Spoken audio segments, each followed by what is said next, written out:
Path to Buddhahood. A couple of Dharma friends shared in their Dharma talks about how difficult and far-fetched it sounds to achieve Buddhahood. And I agree. I often feel the same way. Let us first think about why we want to achieve Buddhahood. It is to save ourselves and all sentient beings from suffering. However, given all the suffering in the world, delivering all sentient beings is not something one Buddha alone can do. We need thousands and millions of Buddhas, and we can be one. It may sound unattainable, but did you know that there is a chapter in the principal book of Won Buddhism that clearly shows the path to Buddhahood? It is chapter 17, Stages of Dharma Status. By comparing our level of practice and the 6 stages to Buddhahood, we can see how far we have come and what we need to do to go a step further. We cannot cover all 6 stages today, but I wanted to share something about the first stage, the ordinary grade. The ordinary grade is the status of people who have first taken refuge in the gateway of the Buddha and received the 10 precepts of the ordinary grade, regardless of whether they are learned or ignorant, male or female, old or young, good or bad, or of high or low status. The third Prime Dharma Master, Master Daesan, said that the ordinary grade is discovering the great household. There is a story about discovering the great household in our scripture. One day, the founding master and his 2 disciples went for a stroll. By the roadside, there were several beautiful pine trees. One disciple said, "These pine trees are truly splendid. How I would love to transplant them to our temple." Upon hearing this, the founding master said, "Our temple has not left these old pine trees, and these old pine trees have not left our temple. They are both within our boundaries. What is the point of insisting on transplanting them? This is because you have not yet discovered the original home of the grand universe by transcending discrimination and the gaps between things." Have you discovered the great household?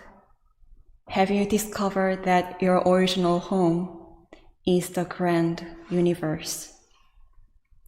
It may sound like a difficult thing to do, but I have seen many friends who not only discover the great household, but also live for it. Recently, many of you sent your donations for Ukrainian refugees. I have one Dharma friend who says sending a donation doesn't feel enough for her, and she wishes there were a way to move herself to do something about it. Feeling the suffering of others as our own, and doing whatever we can do for it. At that moment, we are transcending the boundaries of ourselves and our own families, and seeing the whole world as one great household. The ordinary grade is the stage of spiritual development in which practitioners discover the great household beyond their small households and are starting their journey to Buddhahood.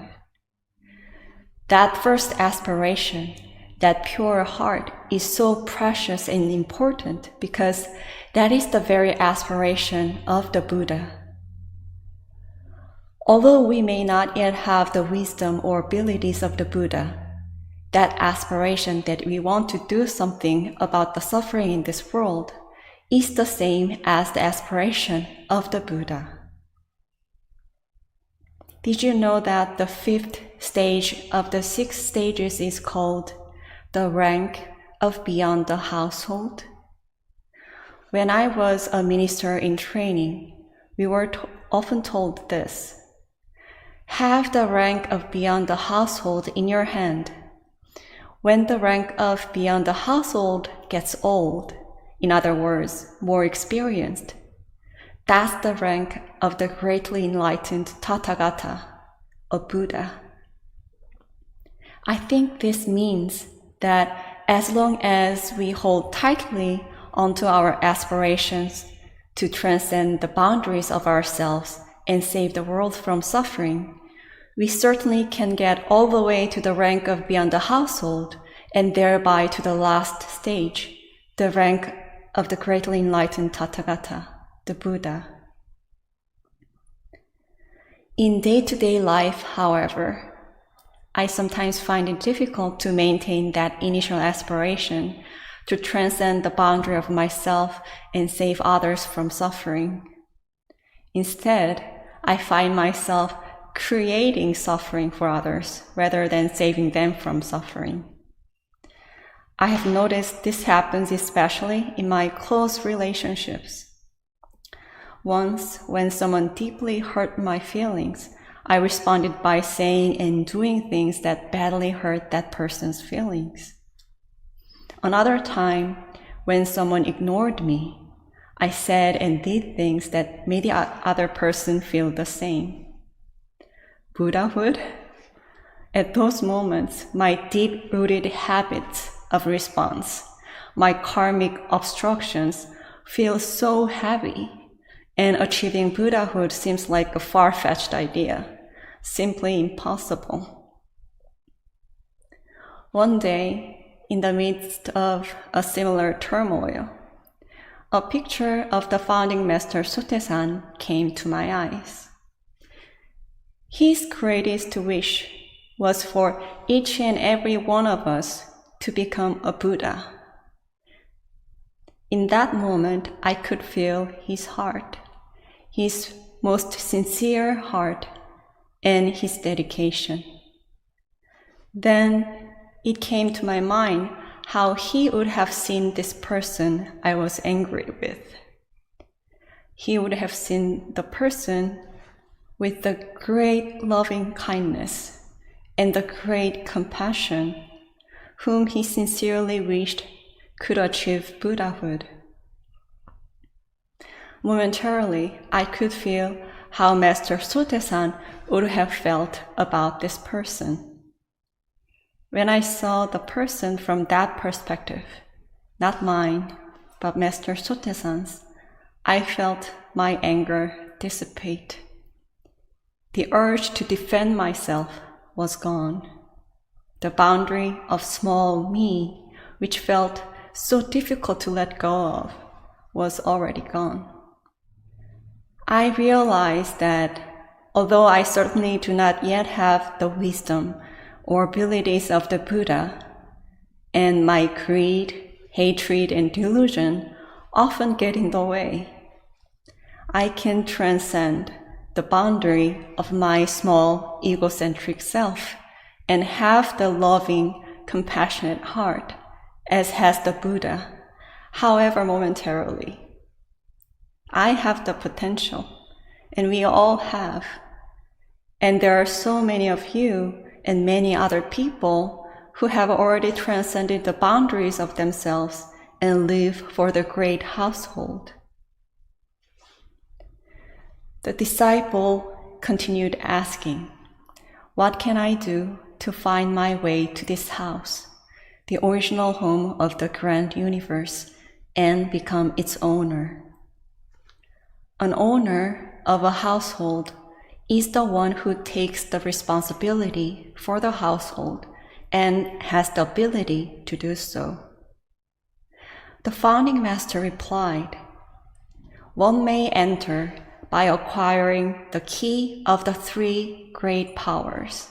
That key is forged through belief, zeal, questioning, and dedication.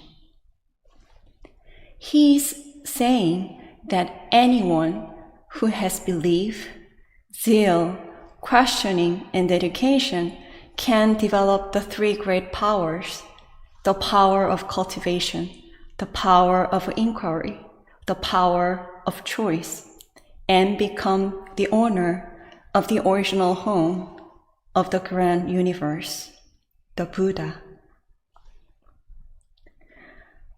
The founding master made it very clear that the path to Buddhahood is open to anyone. Anyone can achieve Buddhahood. Let's take a look at the last part of the ordinary grade one more time. Regardless of whether they are learned or ignorant, male or female, old or young, good or bad, or of high or low status. That includes all of us. That includes everyone.